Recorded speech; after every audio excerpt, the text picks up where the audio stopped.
అండి అందరికీ welcome to star బోర్వేర్స్ Mancherial. ఇంతకు ముందు వీడియోలో హాఫ్ కేసింగ్ బోర్లు వేసుకునే వాళ్ళకి ఉండే అడ్వాంటేజెస్ ఏంటిదో తెలుసుకున్నాం కదా.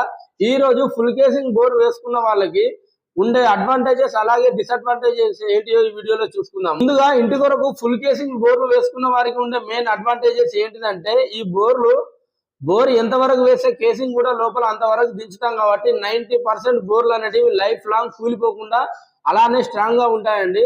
10% అనేవి ఎందుకు ఉండవు అంటే కొన్నిసార్లు భూమి లోపల ఒత్తుకు వచ్చి లేదా లోపల పోసిన పైపుల క్వాలిటీ అనేది సరిగ్గా లేకుండా ఏదో తక్కువ క్వాలిటీ నాసిరకమైన క్వాలిటీ పైపులు దించడం వల్ల పైపులు అనేటివి ఒత్తుకు రావడం జరుగుతుంది. పైపులు అనేటివి ఒత్తుకు వచ్చినప్పుడు మనం ఎప్పుడైనా మోటార్ సమస్యలు వచ్చినప్పుడు మోటార్ ని బయటకు తీద్దామంటే మోటార్ అనేది బయటికి రాకుండా ఇలా ఒత్తుకపోయినప్పుడు కిందనే మోటార్ అనేది స్ట్రక్ అయిపోతుంది. మోటార్ అనేది రిపేర్ చేయకుండా మనం బోర్ అనేది కంటిన్యూ చేయలేం కదా. అలాంటప్పుడు ఆ బోర్ మొత్తాన్ని కూడా వదిలిపెట్టాల్సి ఉంటుంది. అందుకే 10% బోర్లు అనేటివి లైఫ్ లాంగ్ ఉండవు. కాబట్టి పైపులు వేసేటప్పుడే జాగ్రత్తమైన పైపులు వేసుకోండి, నాణ్యమైన పైపులు మాత్రమే వాడుకోండి. నెక్స్ట్ వన్ వచ్చేసి డిసడ్వాంటేజ్.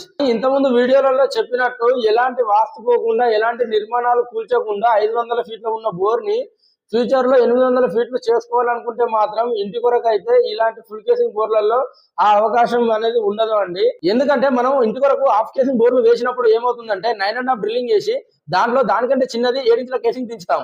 కింద మనం ఓన్లీ డ్రిల్లింగ్ అనేది 7 ఇంచుల కంటే చిన్న సైజ్ అయినా 6 ఇంచులు లేదా 6.5 ఇంచుల బిట్టుతోని డ్రిల్లింగ్ చేసేస్తాం. అదే మనం ఫుల్ కేసింగ్ వేసుకున్నప్పుడు ఏమవుతుంది, 6.5 డ్రిల్లింగ్ చేసి దాంట్లో 5 ఇంచుల కేసింగ్ అనేది దింపుతాం.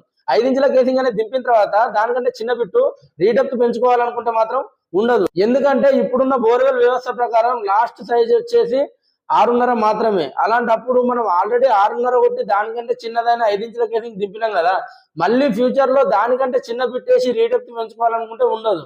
అదే హాఫ్ కేసింగ్ లో ఏంటిదంటే ఆల్రెడీ మనం అందులో 6.5 డ్రిల్లింగ్ చేసి కింద ఖాళీగా వదిలిపెట్టినాం కాబట్టి మళ్ళీ అదే పైన 7 ఇంచుల కేసింగ్ లోపల మళ్ళీ 6.5 బిట్ అనేది ఈజీగా వెళ్ళి డ్రిల్లింగ్ చేయగలుగుతుంది.